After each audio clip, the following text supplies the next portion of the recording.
नमस्कार, ये है हमारा घुटना जिसे कहते हैं नी जॉइंट। ये है हमारी ऊपर की हड्डी, ये नीचे की हड्डी, ये है टखना जिसे पटेला कहते हैं, और ये है मांसपेशियाँ।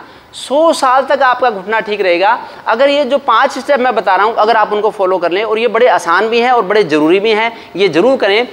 सबसे पहली बात है कि जो घुटना है ये वजन इसका दुश्मन है। अगर वजन ज़्यादा बढ़ेगा तो घुटना खराब होगा। कुछ लोग कहते हैं कि डॉक्टर साहब कई लोगों का तो वजन कम है तभी उनका घुटना खराब है, उसके लिए उनका खान पान जिम्मेदार। मैं सबसे पहला पॉइंट बता रहा हूँ खान पान के बारे में।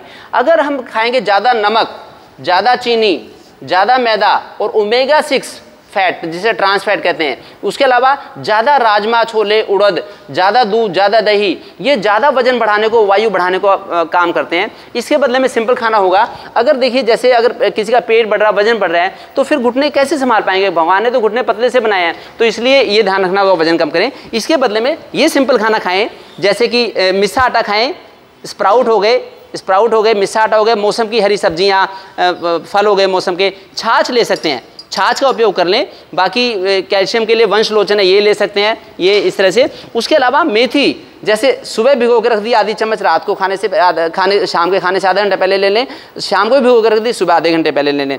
तिल के तेल से मालिश कर सकते हैं, अजवाइन का उपयोग कर सकते हैं, हल्दी का उपयोग कर सकते हैं दूध में, ये काली जीरी का, ये भोजन हमारे घुटनों की हेल्थ को अच्छा करता है।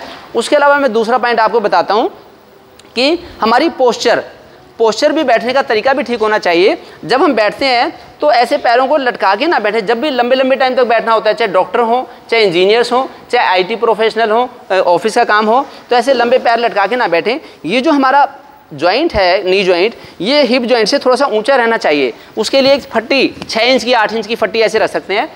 तो ये ऐसे रख के, इस पर पैर रखे, ऐसे बैठ सकते हैं कि थोड़ा सा ऊँचा रहे, इससे बड़ा अच्छा रहता है। तो ये ध्यान रखें।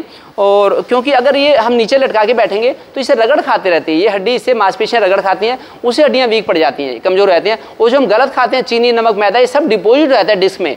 जितनी भी ये बीच की डिस्क हैं, इनमें सब होके गद्दियाँ हमारी ख़राब हो जाती हैं। तो खाना भी संतुलित लें, ये ध्यान रखें। बाकी हमारी जो चप्पलें हैं, चप्पल भी हमारी बड़ी सॉफ्ट होनी चाहिए। लोग गर्मियों में भी मोटे मोटे जूते पहनते हैं। क्यों जूते पहनते हैं? ऊँची एड़ की, ये ऊँची हील की चप्पल पहनते हैं। ये जो फ्लैट सोल है, ये फ्लैट सोल है जो मुड़ता नहीं, फ्लेक्सिबल नहीं होता, ये हमारे घुटनों को ख़राब करता है। हमारे पैर लचीले रहने चाहिए। जो लचीले सोल के जूते चप्पल को हम यूज़ करेंगे तो अच्छा रहेगा। जितनी भी चप्पल ये मुलायम, हल्की, ऐसे फ्लेक्सिबल सोल होगा, वो हमारी टॉप प्रायोरिटी है। इसको पहनने में इतना, ये मेरे वाइफ के वो हैं, तो इनको बड़ा अच्छे लगते हैं, मुलायम है तो इसलिए पैर लचीला रहता है। और लेदर के भी अगर किसी को लेने हो तो बड़े लचीले ये जूते हो सकते हैं। इस चीज़ का ध्यान रखें।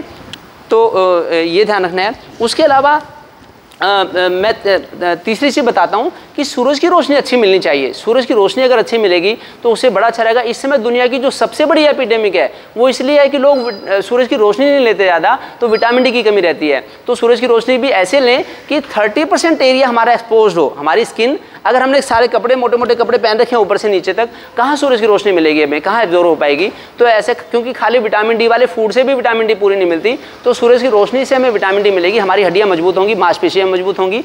चौथा पॉइंट है कि मालिश करें, तिल के तेल से मालिश करें।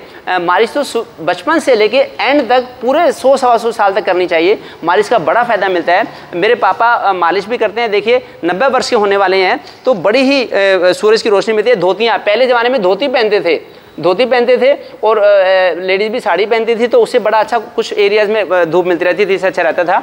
तो ये मालिश भी करें।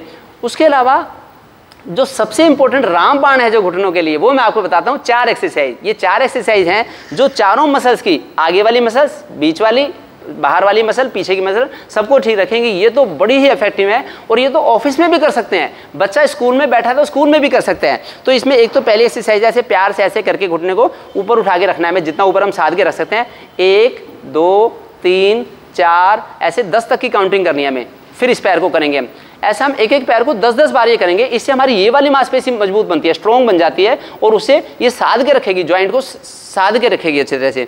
फिर हमें करना है ऐसे करके, ये पैर ऐसे कर लिया और इसको इस तरह से धीरे धीरे करके ऐसे 10 बार करना है। 1 2, पहले इस पैर से फिर इस पैर से। ये पीछे वाली मांसपेशी को साध के रखेगी, पीछे वाली मांसपेशी हमारी मजबूत बनेगी। फिर हम ऐसे एक्सरसाइज करेंगे, मुट्ठी को बंद कर दिया और कस के दबाना मुट्ठी को दोनों पैरों से ऐसे।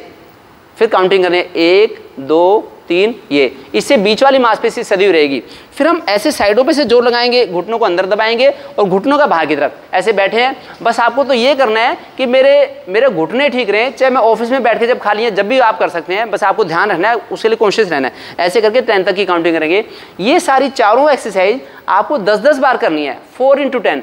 फिर ये सुबह भी कर लें, शाम को भी कर लें। ये फार्मूला याद रखना आपको, 2 × 4 × 10 ऐसे करें। एक 2 प्राणायाम करने हैं आपको, एक तो कपालभाति,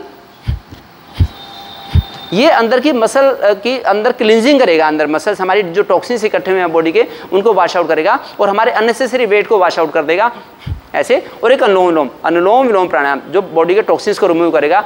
ये भी प्राणायाम सुबह अर्ली मॉर्निंग में करें तो बड़ा इससे लाभ मिलेगा 15-15 मिनट के लिए। क्योंकि जब मैं एमडी कर रहा था तो मेरे भी घुटने में फ्रैक्चर हो गया था, तो मुझे ऑर्थोपेडिशियन ने बताया कि आपको आगे आर्थराइटिस हो सकती है और जोड़ आगे धीरे धीरे खराब भी हो सकता है, तो आप इस चीज़ का ध्यान रखें। लेकिन जब मैंने ये प्राणायाम किया और एक्सरसाइज की, अब मैं तो मैराथन रनर हूँ एक तरह का। मेरे को 10 किलोमीटर की रनिंग में 64 से 65 मिनट लगते हैं।